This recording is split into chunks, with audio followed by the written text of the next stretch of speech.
Hey guys, Jengar here. Welcome to today's realistic review in which we are taking a look at the Spitfire Mk IIB sitting at 3.0 battle rating. The early Spitfires have always been fun to fly, but a few patches ago the overheating really had been turned up, and I heard people say that it had been terrible. I had not taken a look at them for a long time, and I thought it was time to look at some of the early Spitfires. And the overheating has indeed been terrible, atrocious even. But we'll get into that later. The maximum speed in this plane at sea level without WEP is 452 km an hour and with WEP 481. At 4500 meters she'll go up to 432 km an hour without WEP and 455 with WEP. And finally at 6500 meters she'll go up to 390 km an hour without WEP and 398 with WEP. Now that WEP is pretty good at mid to low altitudes, but at the higher altitudes it really drops off to only 8 kilometers difference. This plane really is best at mid to low altitudes and performs really nicely there, and is also quite fast. The top speed in a dive in this plane before it redlines is 722 and 830 before she rips apart. Now that is quite good, except when you try to do maneuvers in that dive. You can rip wings off with Spitfires. That has always been a danger and still is.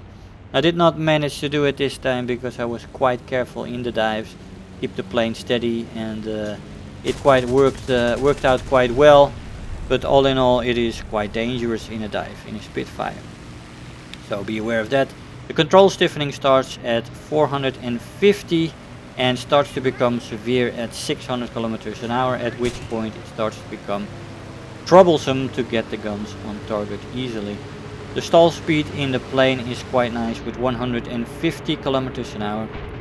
Firepower on the plane is good. You have two 20mm Hispano Mark 1s with 60 rounds per gun, and that is supported by four 7.7 Browning machine guns with 350 rounds per gun. I use stealth for both and a 600 meter convergence. Now the firepower in itself is good, but the ammo load is average to above average for the cannons and decent for the machine guns. So you're really dependent on the machine guns in the later half of the match, although you can get 3 to 4 kills with the cannons, no problems, as we manage here in this match as well. The acceleration in a straight line is very good, and in a dive this is really excellent. Energy retention of the plane in the horizontal is very good, and in the vertical it's decent to good, although it is not as good as some of the German counterparts. For example, in the vertical this plane is good, or decent to good like I said, but you have to be careful with some of your opposition. Climb rate in the plane is very good, but there is one problem with that, that is the overheating. You can't really use WEP all the time, and you cannot even run the plane at 100% for a long time, because you will overheat very quickly, and once you get up there it's very difficult to get the overheating down. You often fly at 90 or even 85% to cool it off, so that's a problem. It also depends on which map you flying, what kind of a problem it will be for you. Of course, the desert maps and the Sicily map will always be a problem for this plane. But still, when you can use WEP, the climb rate is very good. The turn time in the plane is excellent, even better maybe with flaps, but you can't really use the flaps. They do rip off at 280, 290, and it's very dangerous to use them. The roll rate in the plane is above average to decent. Pretty nice when it's in its ideal speed range from 300 to 450. The maneuverability overall is great, and the main downside of this plane is the overheating, which is absolutely atrocious without mech, and it overheats very quickly and it's very slowly to cool off, and you will have problems with this even on maps like this, which are not particularly hot. If you get into extended dogfights like we are here, you are going to kill your engine eventually, without a doubt. Yeah, so that's the biggest problem of the plane. The durability is decent and it can take a hit or two. It is an energy fighter slash turn fighter that can transition between those two roles very smoothly. It is not very good in the boom and zoom role,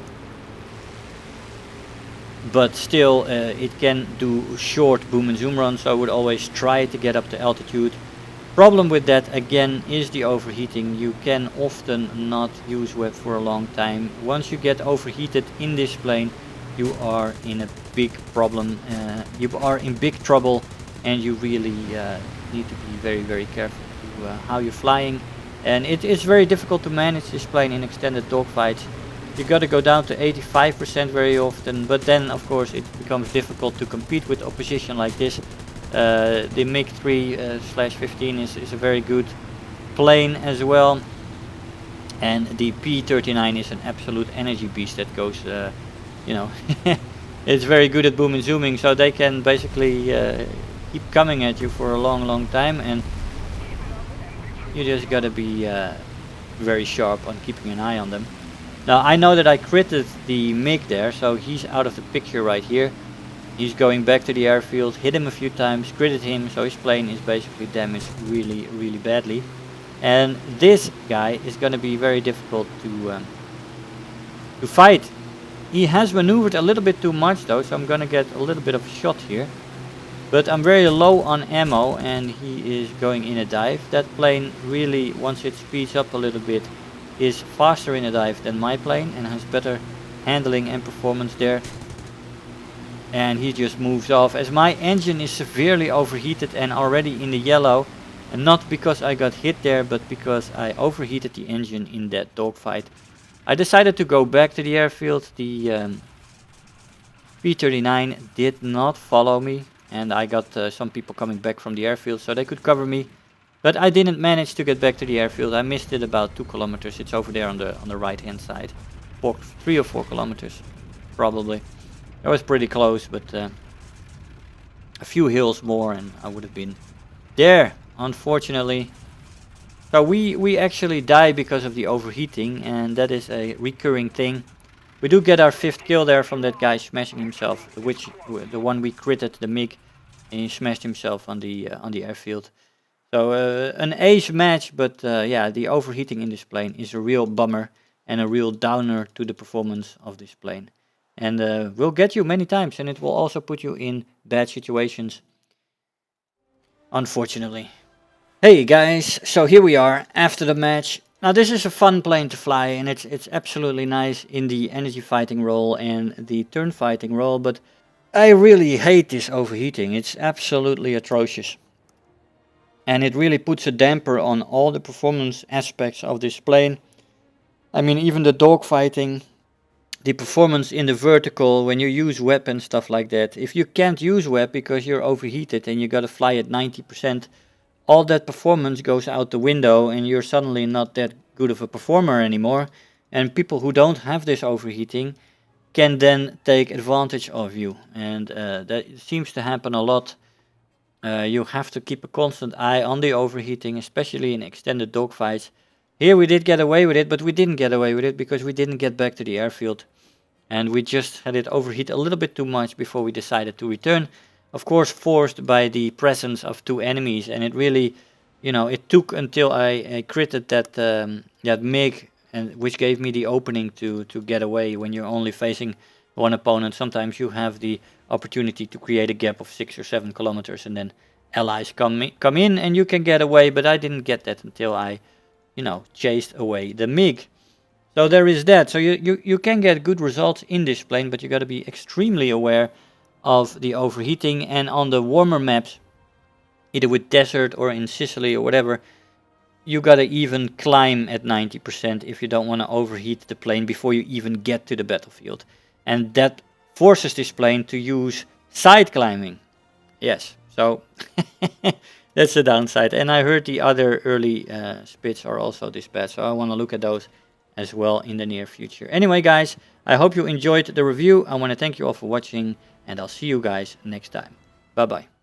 If you're new here, make sure to hit the subscribe button, become part of this community.